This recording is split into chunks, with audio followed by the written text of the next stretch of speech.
नमस्कार दोस्तों, स्वागत है आपका YouTube channel India Dheeraj Singh के स्टॉक्स में। रिलायंस इंडस्ट्री लिमिटेड की चर्चा करते हैं दोस्तों, डिस्कस करते हैं। शेयर प्राइस है 1987 2000 के आसपास है। इसका 52 वीक लो है 867 रुपया, हाई है 2370 रुपये के आसपास। एक तरह से पिछले 3 महीने में लेगाड़ बना हुआ है रिलायंस। तो इसको टेक्निकल चार्ट के अनुसार देखते हैं। इसका मार्केट कैप की बात करते हैं तो दोस्तों लगभग 12,80,000 करोड़ का है इस वक्त, और फेस वैल्यू है 10 रुपीज का। दिग्गज स्टॉक है, और दिग्गज स्टॉक है एक तरह से रिलायंस इंडस्ट्री। और 2020 में काफी अच्छा रिटर्न दिया है इन्वेस्टर्स को जिन्होंने लोअर लेवल पे लिया था। और 3 मंथ की अगर हम इसको परफॉर्मेंस देखते हैं, प्राइस परफॉर्मेंस देखते हैं, जिन्होंने निवेश किया था एक तरह से 10% का माइनस दिया है, लगभग 11% का माइनस दिया है इसने। और रेंज जो है जैसे कि जान रहे हैं कि 1800 से 2000 के बीच रहा है, और 100-200 पॉइंट का अप डाउन होता है। एक साल पहले जिन्होंने निवेश किया था लगभग 33% का रिटर्न मिला है, और 3 साल का रिटर्न देखिए 120% रिटर्न मिला है। तो जो लंबे समय के लिए निवेश किया है जिन्होंने रिलायंस में, अच्छा खासा एक तरह से पैसा बना है निवेशकों का। बट ये कि कोविड के समय जिन्होंने निवेश किया था तो एक तरह से काफ़ी अच्छा उनका बहुत जल्दी से एक तरह से दुगना किया रिलायंस ने। तो आने वाले समय में इस तरह का मौका तो नहीं आएगा, बट ये है कि रिजल्ट अच्छा आता है तो स्टॉक ऊपर की तरफ जाता हुआ दिखेगा। और काफ़ी खबरें भी आती है, जैसे कि आपने देखा कि अभी 15 करोड़ का फाइन किया गया है, तो और ये काफ़ी पुराना है। और दूसरी खबर ये है कि जियो ने जो अभी कॉलिंग फ्री भी की है, तो एक तरह से हम अगर फ्री कर रहे हैं, एक तरह से फ्री अगर रिलायंस कर रहा है, तो देखना पड़ेगा नेक्स्ट मंथ कितने सब्सक्राइबर बढ़ते हैं। क्योंकि अब भारती का भी काफ़ी अच्छा परफॉर्मेंस जा रहा है, और वोडाफोन भी काफ़ी तेज़ी से ऊपर की तरफ गया, आपने देखा। तो तीनों कंपनियों में कंपटीशन है। एक तरह से जियो ने काफ़ी अपने कस्टमर बनाए, सब्सक्राइबर बनाए, बट ये कि अब देखना पड़ेगा कि कितना और गेन करते हैं। तो दोस्तों ये जो Q3 का रिजल्ट आएगा उसमें झलकेगा। अब इसका टेक्निकल चार्ट देखते हैं। डेली कैंडल्स, मंथली कैंडल्स और RSI का इंडिकेटर लगाएंगे, और बहुत सारे इंडिकेटर होते हैं। इन तीनों को परफॉर्मेंस अगर हम देखते हैं तो 70 से 90% ठीक रहता है। और कभी कभार अगर बड़ी न्यूज आ जाती है तब फिर जो है वो सपोर्ट और रेजिस्टेंस काम नहीं करता है। तो एक तरह से हम इसका टेक्निकल चार्ट देखते हैं और उसी के अनुसार इसका एनालिसिस और विश्लेषण करते हैं। दोस्तों ये रिलायंस इंडस्ट्री लिमिटेड का चार्ट लगा हुआ है, और कैंडल्स है डेली कैंडल। सबसे पहले इसी को रीड करते हैं। देखिए कोविड से पहले ये लगभग 1400 से 1500 के बीच कारोबार किया करता था, और उसके बाद एक बड़ी गिरावट आई, और वहाँ से एक तरह से बढ़ के लगभग 2300-2400 तक गया। बट ये पिछले 3 महीने में जैसे कि हम लोगों ने देखा कि निगेटिव रिटर्न रहे हैं 10% के। और इसके सपोर्ट सबसे पहले देख लेते हैं। देखिए ये 2 बार इस तरह का हुआ, ऊपर के लेवल से गिरा ये 1820 और 1830 के आसपास से इसने सपोर्ट लिया है, यानी मिस 1800 का अच्छा खासा सपोर्ट है इसका।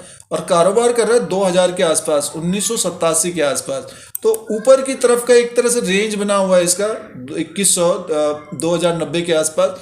और अगर इसको क्रॉस करता है तो लगभग 2130 को अगर क्रॉस करता है तो लगभग 2170 से 2200 तक जाता हुआ दिख सकता है। और 2200 को अगर ब्रेक करता है तब अपने हाई की तरफ जाता हुआ दिख सकता है। अब देखिए एक तरह से पिछले 3 महीने की बात करें तो बेयरिश है, सुस्त है, नीचे की तरफ मिस प्रेशर है, दबाव है शेयर में टेक्निकल के हिसाब से देखें। बट ये कि अभी भी जो लॉन्ग टर्म का है इस, बट जिन्होंने निवेश किया है लोअर लेवल पे तो उसको मंथली कैंडल के हिसाब से देखते हैं।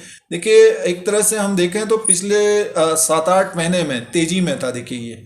और रिलायंस एक तरह से अपने आप में सेक्टर है, और रिलायंस बढ़ा तो निफ्टी भी बढ़ा, फिर और दूसरे सेक्टर की शेयर भी बढ़े। ये देखिए 2 कैंडल जो बने हुए हैं ये मंथ के कैंडल है, ये देखिए ये, और ये दिसंबर का कैंडल एक तरह से ग्रीन बना हुआ है, यानी मीन्स जनवरी में थोड़ा सा तेज होना चाहिए। बट ये खबरें कुछ आ रही हैं तो हल्का फुल्का अगर गिरावट भी होता है तो उसमें ज़्यादा पैनिक होने की ज़रूरत नहीं है रिलायंस में। बट ये कि ऊपर के लेवल पे दबाव है, तो इसमें थोड़ा सा अभी समय लग सकता है। Q3 का रिजल्ट आता है और उसमें सेल्स के आंकड़े बढ़िया आते हैं, तो डेफिनेटली स्टॉक जो है अपना ऊपर की तरफ जाता हुआ दिख सकता है।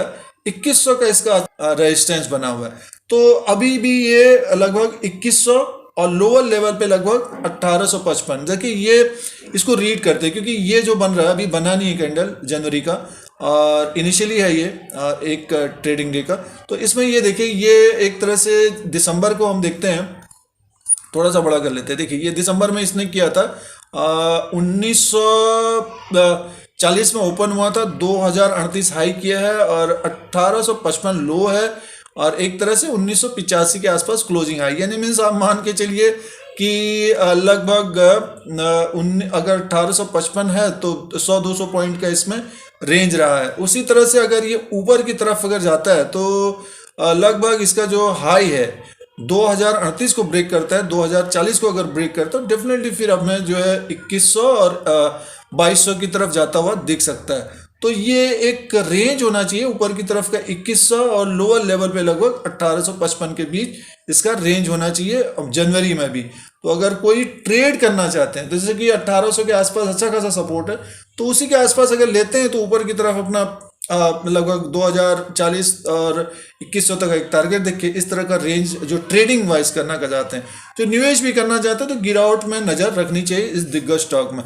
क्यों, या तो फिर Q3 का रिजल्ट आने दीजिए उसके हिसाब से, और जिन्होंने लंबे समय के लिए लिया है तो उनको एक तरह से बने रहना चाहिए या फिर अब कुछ प्रॉफिट भी बुक कर लेना चाहिए। देखिए जब ये 2300 के आसपास था तो रिजल्ट भी आया था इसका, तो बताने की कोशिश थी, सुस्त रह सकता है क्योंकि रिजल्ट में एक तरह से सेल्स कम हुए थे, प्रॉफिट था, बट ये कि अगर सेल्स ज़्यादा नहीं होगा तो गिरावट होती है शेयर में। अब देखना पड़ेगा Q3 में किस तरह का सेल्स रहता है। अब इसमें दोस्तों एक तरह से RSI को लगाते हैं और उसका इंडिकेटर क्या दिखा रहा है उसे समझ लेते हैं। ये देखिए अब एक तरह से देखिए ऊपर के लेवल 73 तक गया था, ये वहाँ से फिर क्रैक हुआ और अब जो लगभग 62 के आसपास ही है, तो थोड़ा सा ऊपर जाएगा फिर एक तरह से गिरावट आ जाएगी।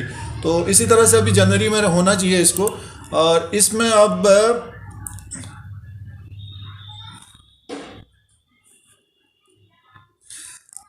डेली कैंडल के हिसाब से देखें तो एक तरह से देखें ज़्यादातर रेड दिख रहे हैं, पिछले कुछ समय से रेड ज़्यादा दिख रहे हैं, ग्रीन कम है, यानी मीन्स ऊपर के लेवल से दबाव बना हुआ है 49 के आसपास है। तो थोड़ा सा ऊपर के अभी जाएगा 70 के आसपास जाने में समय लगेगा। तो एक तरह से रेंज बाउंड ही रहना चाहिए रिलायंस को। अगर खबरों के कारण गिरावट होती है तो इसको पकड़ने की कोशिश करनी चाहिए। अगर हम इसका एनालिसिस और विश्लेषण करते हैं टेक्निकल चार्ट के अनुसार, डेली कैंडल में और मंथली कैंडल के अनुसार, तो थोड़ा सा दबाव रिलायंस में बना हुआ है और जो खबरें आ रही हैं अगर गिरावट होती है तो उसमें एक तरह से मौका होना चाहिए। लगभग 5 से 7% अगर बढ़ता है तो अपने अनुसार ट्रेडिंग के हिसाब से प्रॉफिट बुक करना चाहिए।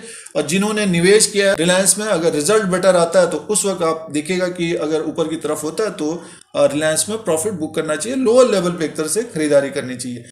दोस्तों ये रिलायंस इंडस्ट्री का अपडेट था। इसी तरह से और भी वीडियो देख सकते हैं। 2021 में एक तरह से हम देख रहे हैं कि 14,000 के ऊपर निफ्टी 50 है, यहाँ से 5 से 10% और बढ़ने की संभावना रहेगी। बट ये कि बजट का टाइम है, अब काफ़ी न्यूज़ भी आएंगे तो उसके अनुसार काफ़ी वॉलेटाइल रह सकता है।